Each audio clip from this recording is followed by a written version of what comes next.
मेरे प्यारे बच्चों, आप सभी को नमस्कार। कल आपके सीजीएल 2023 प्रीलिम्स का रिजल्ट आया और मेरे प्यारे बच्चों, बहुत सारे बच्चे इस रिजल्ट की कट ऑफ को देखकर परेशान हो रहे हैं। मेरे प्यारे बच्चों, मैं जब भी आपसे कोई चर्चा करने आता हूं तो तार्किक आधार पर ही बात करूंगा और मैं कोशिश करूंगा कि आपके एक एक सवाल का जवाब यहां मिले। ये कट ऑफ क्यों ऊपर जा रही है, इसके पीछे सरकार की क्या मंशा है, एसएससी बोर्ड की क्या मंशा है, उस पर भी चर्चा करेंगे। कट ऑफ ऊपर जाने से हमें फायदा हुआ या नुकसान हुआ, जिन बच्चों का इस बार सिलेक्शन नहीं हो पाया, जो प्री क्वालिफाई नहीं कर पाए, वो अपने जीवन में क्या बदलाव करें कि अगली बार उनका नंबर इस लिस्ट में शामिल हो। मेरे प्यारे बच्चों, 2021 एसएससी सीजीएल में कुल मिला के 7,621 वैकेंसी थी मेरे प्यारे बच्चों, और जो बच्चे प्रीलिम्स में क्वालिफाई कराए थे वो कराए थे 1,13,848, यानी जितनी वैकेंसी थी उसका लगभग 15 गुना। मेरे प्यारे बच्चों, उसका 15 गुना बच्चे प्रीलिम्स में क्वालिफाई कराए थे। यही वजह थी कि जो अनरिजर्व कैटेगरी की जो अदर पोस्ट पे जो मेरिट गई थी वो 130 गई। मेरे प्यारे बच्चों, 2022 में 33 लाख बच्चों ने फॉर्म भरा, 36,000 वैकेंसी आई और इस 36,000 वैकेंसी में 3,60,432 बच्चों को प्रीलिम्स क्वालिफाई करा दिया, यानी 10 गुना बच्चों को प्रीलिम्स क्वालिफाई करा दिया। और यहां मेरिट गई मेरे बच्चे 114। इसके बाद मेरे प्यारे बच्चों क्या हुआ, 2023 एसएससी प्रीलिम्स आप लोगों ने कल दिया, रिजल्ट आया। यहां वैकेंसी थी 8,440 और मेरे बच्चों फाइनली जो बच्चों का सिलेक्शन लिया है, प्रीलिम्स जिनका क्वालिफाई कराया, मोटे तौर पे 71,112 बच्चों का कराया है और ये जितनी सीटें हैं उसका 8.4 गुना लिया है। उसका मेरे प्यारे बच्चों 8.4 गुना। अगर आप इस फ्लो को ध्यान से देखेंगे तो 2021 में 15 गुना बच्चे ले रहे थे टोटल वैकेंसी का। अब मेरे प्यारे बच्चों 2022 में 10 गुना लिया और मेरे बच्चों 2023 में 8.5 गुना के आसपास लगभग बच्चों का सिलेक्शन लिया है। इसका मतलब यह तय है कि एसएससी की ऐसी मंशा है कि हम मींस में कम से कम बच्चों को ही पहुंचाएं, और जो ये 15 गुना, 10 गुना, 9 गुना, अब वो घटाता घटाता इसको और घटाएगा और ऐसा होगा कि आगे मेरिट और भी बढ़ती आपको दिखाई देगी। मेरे प्यारे बच्चों, ये मेरिट क्यों बढ़ी वो कहानी आपको समझ में आई कि नंबर ऑफ स्टूडेंट जो मींस के लिए अपीयर कराना चाह रहे हैं, उनकी मंशा है अंदरूनी रूप से कि हम कम से कम बच्चे मींस के एग्जाम के लिए क्वालिफाई कराना चाहते हैं। तो मेरे प्यारे बच्चों, ये बात तो आपको स्पष्ट रूप से समझ में आई कि एसएससी की मंशा है कि मींस में कम से कम बच्चे क्वालिफाई कराए जाए। यही कारण है कि इस बार मात्र 8.4 गुना बच्चों को लगभग सिलेक्शन कराया। लगभग एग्जाम में जो अपीयर होने वाले बच्चे हैं मेरे बच्चे, उनकी संख्या सेम है, लगभग 50% के आसपास बच्चे अपीयर हो रहे हैं। लास्ट टाइम भी आप देखेंगे तो लगभग वही 50% की रेंज में ही बच्चे अपीयर हुए थे और 2021 में भी मुझे जहां तक ध्यान है लगभग इसी रेंज के आसपास ही बच्चे अपीयर हुए थे एग्जाम में। जितने बच्चे फॉर्म भरते हैं उसके 50% बच्चे ही अपीयर हुए।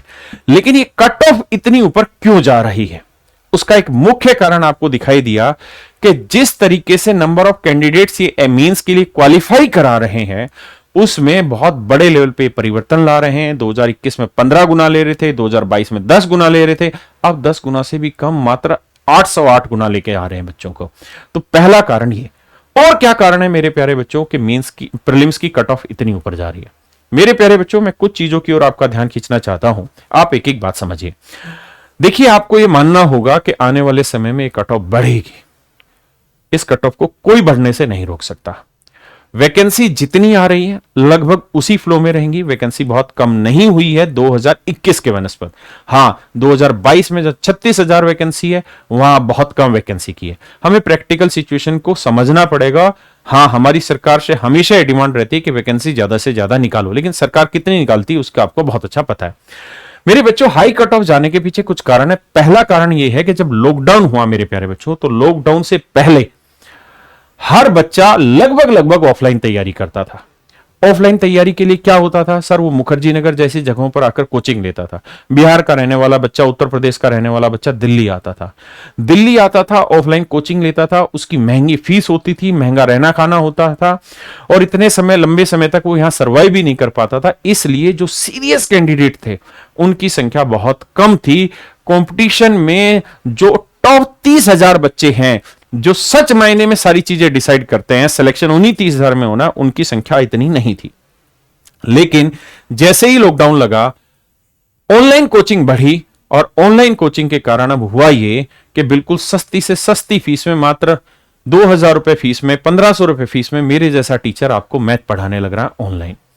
मेरे प्यारे बच्चों, ना तो बच्चों को अपने घर से बाहर आना पड़ा, ना उतना पैसा खर्च करना पड़ा, अपने घर पर ही बैठकर वो तैयारी करने लगे। इसका फायदा या नुकसान दोनों तरीके से आप सोच सकते हैं कि नंबर ऑफ स्टूडेंट जो तैयारी कर रहे थे उनकी संख्या में मल्टीपल टाइम्स ग्रोथ हुआ। यानी जहां कुल मिला के 7-8 लाख बच्चे एसएससी का फॉर्म भरते थे, वहां सीधे 33 लाख, 34 लाख, 25 लाख बच्चे फॉर्म भरने लग गए। और मेरे प्यारे बच्चों, विश्वास मानिए, लगभग 5 लाख बच्चा ऐसा हो गया है जो सीरियसली तैयारी कर रहा है। तो ऑनलाइन कोचिंग की वजह से जो क्रीम बच्चा है वो कहीं ना कहीं बढ़ा, और उस बढ़ने की वजह से मेरिट आगे भी बढ़ती चली जाएगी। दूसरा जो कारण है मेरे प्यारे बच्चों, क्वेश्चन के लेवल का। पहले जो क्वेश्चन का लेवल रहता था वो ठीक ठाक रहता था, खासकर मैथ वाले सेगमेंट की अगर मैं बात करूं। लेकिन अब पिछले कुछ समय से मैथ के सवाल बिल्कुल ही हलवा पूछे जा रहे हैं, बिल्कुल ही आसान पूछ रहे हैं। तो इतने आसान सवाल अगर आप पूछेंगे तो मेरिट तो मेरे प्यारे बच्चों ऊपर जाएगी ही जाएगी। मैथ में लगभग हर बच्चा बहुत बेहतर स्कोर करने लग रहा है। मेरे प्यारे बच्चों, अब मैथ जैसा सब्जेक्ट आपको सिलेक्शन नहीं दिला रहा, बल्कि आपको सिलेक्शन से रोक रहा है। मैथ एक ऐसा सब्जेक्ट हो गया है जो आपके सिलेक्शन को लास्टली रोक रहा नहीं, रोक गया है, और बच्चे इस बात को समझ नहीं पा रहे। मेरे प्यारे बच्चों, जैसे चरस, गांजा, अफीम मीठा नशा होता है, मैथ भी एक ऐसा ही मीठा नशा है जो बच्चों के अंदर घुस गया और उनको कब खत्म कर गया उनको पता ही नहीं चला। आज भी ऐसे ही हालात हैं कि मैथ के टीचर 10-10 महीने, 11-11 महीनों में बैच खत्म कर रहे हैं। आज भी इतने टफ क्वेश्चन अपनी क्लासेस में करा रहे हैं कि बच्चा 11-11 महीने, 10-10 महीने उसी में लगा रहता है। अगर 100 बच्चा कोचिंग ले रहा होता है तो उसमें से 5 ही बच्चा आखिर तक जिंदा रह पाता है, 95 बच्चा बीच में ही सांस छोड़ देता है। अगर आज भी टीचर इस बात को नहीं समझेंगे कि मैथ के क्वेश्चन का लेवल हो क्या गया है, वो पहले वाला लेवल नहीं रहा जब बहुत डिफिकल्ट क्वेश्चन आते थे, अब क्वेश्चन आसान आ रहे हैं। अगर क्वेश्चन आसान आ रहे हैं तो बच्चे को यहां समझना होगा कि आज वो देसी तरीका नहीं चलेगा, स्मार्ट स्ट्रेटजी आपको अपनानी पड़ेगी।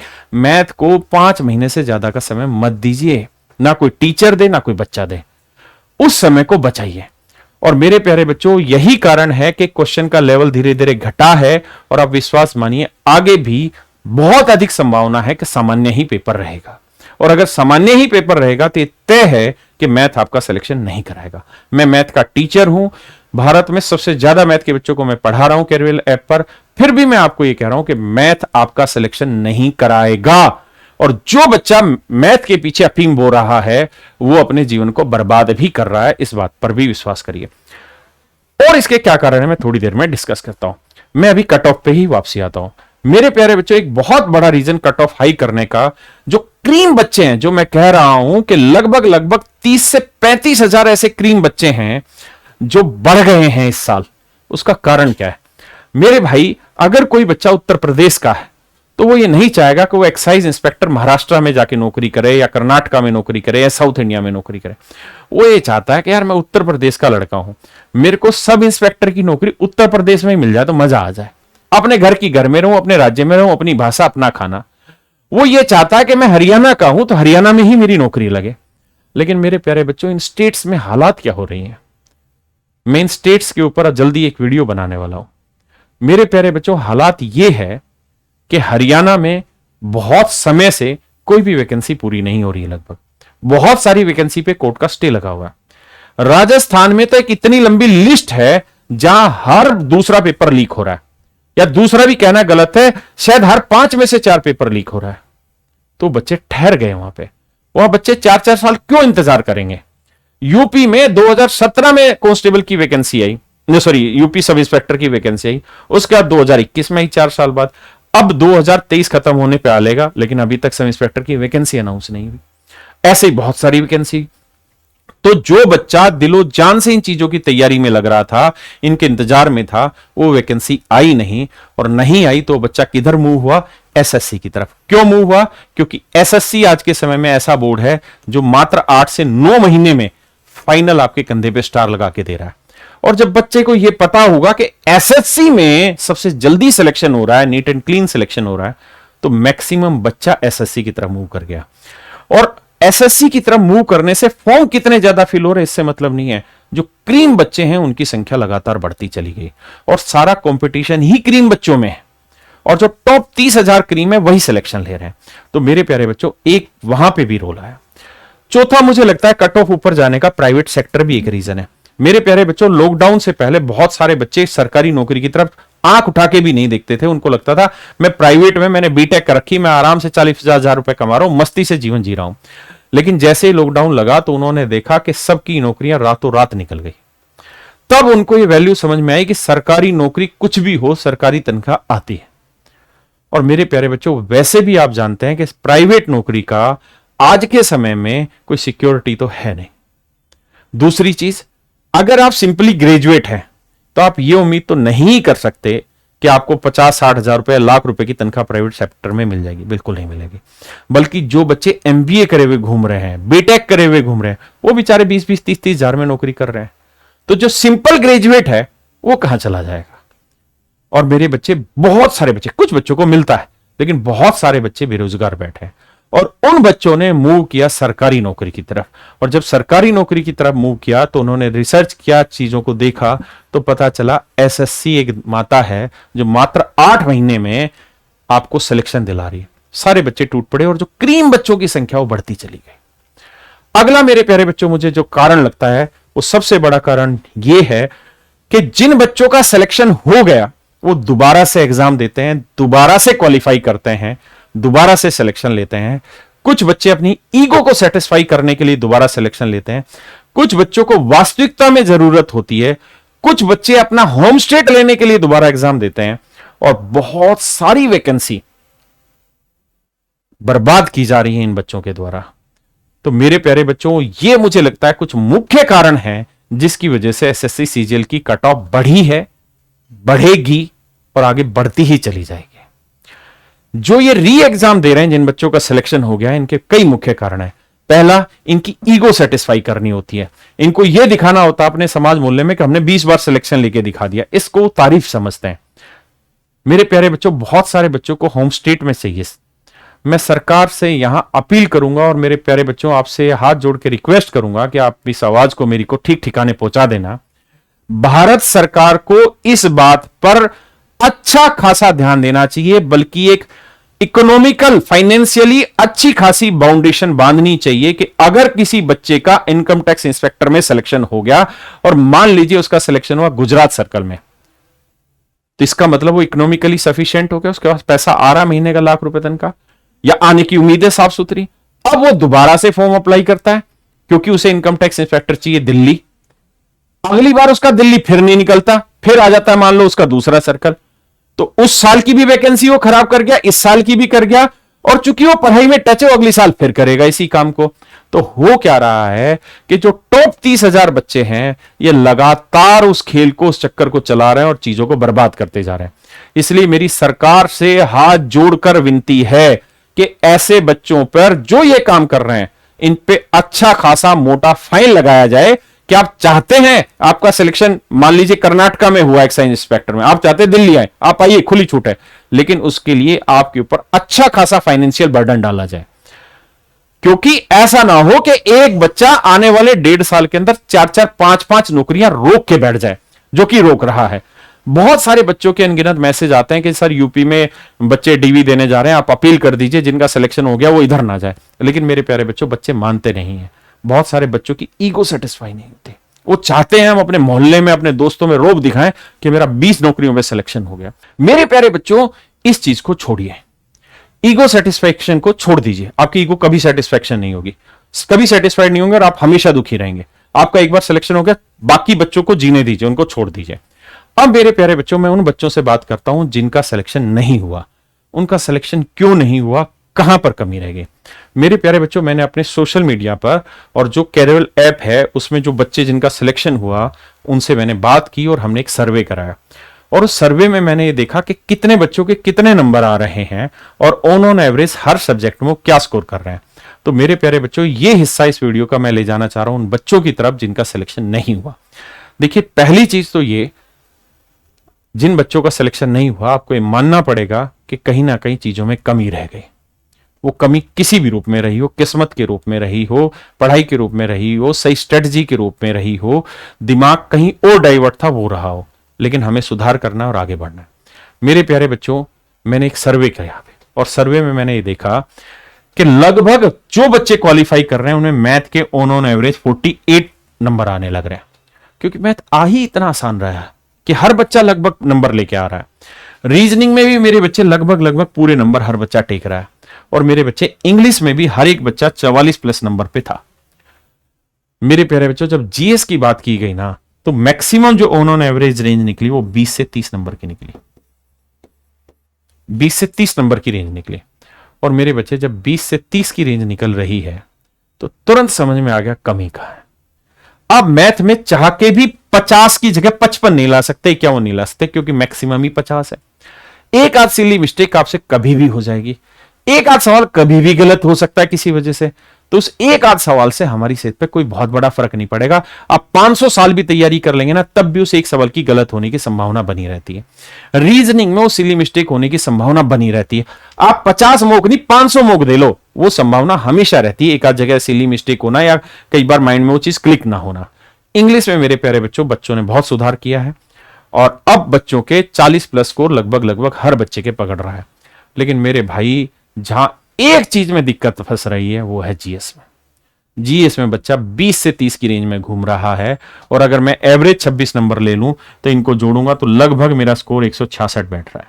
अब आप खुद ही सोचिए कि 166 स्कोर लाने के लिए आप मैथ रीजनिंग में फुल बटे फुल आ गए, इंग्लिश में भी लगभग आप क्रॉस कर गए, तो नंबर कहां से बढ़ेंगे। मेरे प्यारे बच्चों, हमें कुछ चीजें समझनी होगी जिनका सिलेक्शन नहीं। पहली चीज, हमें यह देखना है कि एक सीजीएल ही अकेला इकलौता एग्जाम नहीं है जो इतनी बढ़िया नौकरी दे।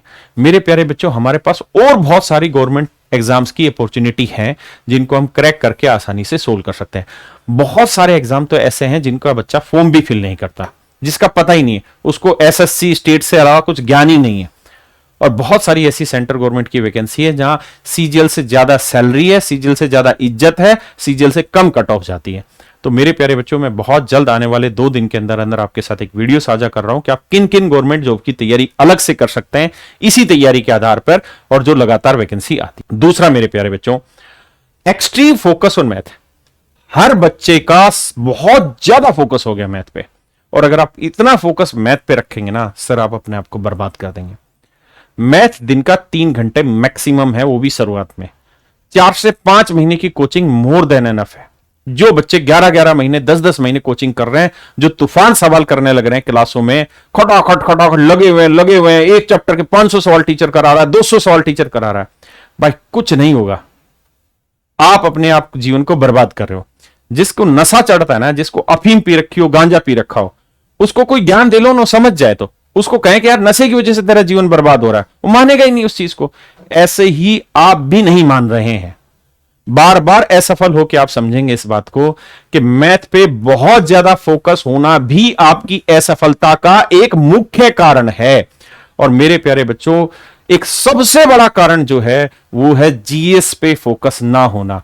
जीएस पे उस लगनता से काम नहीं करना जिस लगनता से आप मैथ करते थे। मेरे प्यारे बच्चों, मैथ का जो लेवल पहले था अब वो नहीं रहा। जिस तैयारी के साथ मैथ में जुटते थे ना मेरे दोस्त, उस तैयारी की डबल तैयारी के साथ जीएस में जुटना होगा। मेरे भाई, जीएस अब वो जड़ी बूटी है जो आपको कतई जिंदा कर देगी दोबारा। और मेरे भाई, इस बात को समझो, जो बच्चे बीटेक बैकग्राउंड के हैं उन बच्चों का मैथ अच्छा हो सकता है, रीजनिंग अच्छी हो सकती है। जो बच्चे इंग्लिश मीडियम स्कूल में पढ़े हैं उनकी इंग्लिश अच्छी हो सकता है। और बहुत सारे बच्चे हैं जिन्होंने कोई टेक्निकल क्वालिफिकेशन करके उनकी मैथ बहुत अच्छा हो सकता है, एप्टीट्यूड अच्छा हो सकता है, लेकिन जीएस अच्छी नहीं होगी। आप साधारण बच्चे हैं, आप गरीब मां बाप के बच्चे हैं, आप इंग्लिश मीडियम में पढ़े नहीं, आप मैथ में 50 में से 45 प्लस भी ला रहे हैं, वो भी बहुत है। 1-2 सिली मिस्टेक होती है, वरना आप थोड़ी थोड़ी प्रैक्टिस कर 50 में 50 भी ले आएंगे, विश्वास मानिए। 5 महीने की तैयारी में 50 में 50 नंबर आ जाएंगे, है ना। और ये बात कोई और नहीं कह रहा, वो आदमी नहीं कह रहा जिसका आज तक सिलेक्शन नहीं हुआ, वो आदमी कह रहा है जो खुद एक्साइज इंस्पेक्टर में सिलेक्शन लिया, है ना। तो सिलेक्टेड आपको ये सलाह दे रहा है कि मैथ में 4-5 महीने की तैयारी मोर देन एनफ है। लेकिन दिक्कत कहां फंसेगी? दिक्कत फंसेगी जीएस में। तो मेरे प्यारे बच्चों, मैं आपको जीएस के ऊपर प्रॉपर डिस्कशन कराना चाहता हूं, और इसके लिए मैं जीएस की ही सबसे स्टार फैकल्टी से बात कराना चाहता हूं, अभिषेक सर प्लीज। मैं आपको एक बहुत ही इम्पॉर्टेंट और बहुत ही सटीक बात बताना चाहूँगा। जीएस में आप लोगों का जो स्कोर है वो क्यों नहीं बन पा रहा है, उसमें सबसे बड़ा रीज़न है कहीं ना कहीं आपके पास कंटेंट को लेकर अनस्टेबिलिटी है। ऐसे असंख्य यूट्यूब चैनल बने हुए हैं जहाँ पर यूट्यूबर्स आपको जीएस पढ़ा रहे हैं और आपको गुमराह कर रहे हैं कि आप हमारे यूट्यूब चैनल पर आकर जीएस को पढ़िए, जिसमें कहीं ना कहीं आप स्टेबल भी नहीं हैं। आप कुछ दिन एक चैनल को फॉलो करते हैं, कुछ दिन के बाद फिर दूसरे चैनल पे चले जाते हैं, फिर तीसरे चैनल पे चले जाते हैं। कहीं ना कहीं आपको कन्फ्यूजन है इस बात की कि हमें क्या कंटेंट पढ़ना है और क्या कंटेंट नहीं पढ़ना। ये आपको जानना बहुत ज़्यादा ज़रूरी है। इसके अलावा जीएस को लेकर सीरियसनेस आपके अंदर बिल्कुल नहीं है।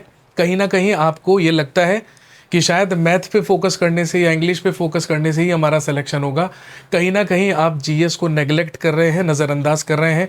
तो कहीं ना कहीं आपको जीएस के लिए भी सीरियसनेस बढ़ाने की बहुत ज़्यादा ज़रूरत है। कहीं ना कहीं एक बहुत बड़ा रीज़न ये भी है, आप देख रहे हैं कि मार्केट में अगर 15 मैथ्स के नामी टीचर हैं जो अपने अपने चैनल्स पर मैथ्स पढ़ाते हैं, प्रमोट करते हैं, वो कहीं ना कहीं आपको जीएस का ज्ञान बांट रहे हैं। वो कहीं ना कहीं आपको जीएस की स्ट्रेटेजी बता रहे हैं कि आपको जीएस कैसे पढ़ना है। जीएस भाई जिसने खुद सिलेक्शन नहीं लिया हुआ वो आपको जीएस का ज्ञान कैसे दे सकता है? जो मैथ का टीचर है वो आपको जीएस कैसे बता सकता है?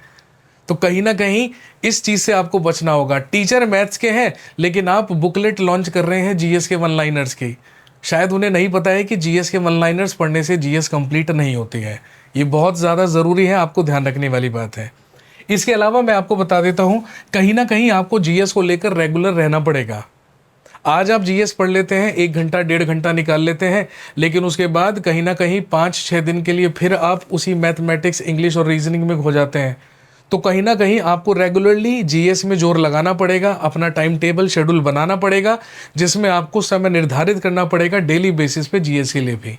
ये आपको बहुत ज़्यादा ज़रूरी है। और एक और चीज़ मैं आपको बता देता हूँ, जब तक आप जीएस का कॉन्सेप्ट समझ के जीएस को नहीं पढ़ेंगे, भाई जैसे ही आप सवाल पढ़ते हैं, जैसे ही आपके सामने क्वेश्चन आता है, उसके नीचे आपके पास 4 ऑप्शंस होते हैं, 4 विकल्प होते हैं। अब आपको केवल और केवल रट के वो आंसर नहीं ढूंढना है जो आंसर है। भाई आपको ये भी तो पता होना चाहिए ना कि जो बाकी 3 ऑप्शन है वो आंसर क्यों नहीं है। कहीं ना कहीं आपको उससे भी तो रिलेट करना आना चाहिए ना। कहने का मतलब सिर्फ सिंपल सा इतना है दोस्तों, जो फोकस आपने मैथमेटिक्स पे लगाया हुआ था, जो सारी की सारी मेहनत आप मैथमेटिक्स में कर रहे थे, अब आपको वो जीएस में करनी पड़ेगी। अगर वो आप जीएस में नहीं करेंगे तो कहीं ना कहीं फिर से मात खाएंगे। तो मैं आपको बहुत स्पष्ट शब्दों में कह रहा हूँ दोस्तों, जीएस को बहुत हो गया नेगलेक्ट करना, बहुत हो गया नज़रअंदाज करना। सारा का सारा फोकस झोंक दीजिए अब जीएस में। और खासकर मैं आपको बता देता हूँ, स्टैटिक जीके और करंट अफेयर्स जो कहीं ना कहीं आप नज़रअंदाज करते हैं, कहीं ना कहीं आप उसके लिए सीरियस नहीं रहते हैं, आपको रहना पड़ेगा। स्टैटिक जीके बहुत ज़्यादा पूछी जाने लगी है एसएससी के एग्ज़ाम में। स्टैटिक जीके को स्पेशली बहुत ज़्यादा कीजिए, करंट अफेयर्स पर ध्यान दीजिए, तब कहीं ओवरऑल आपका जीएस में जो स्कोर अभी 20 से 30 नंबर है वो आपको 30 से 40 नंबर लेकर जाना है। इवन आपको कोशिश करनी है वो 40 के भी पार जाए, क्योंकि भाई स्वाभाविक सी बात है, मैथ रीजनिंग में गुंजाइश जितनी थी वो आपने पूरी कर दी।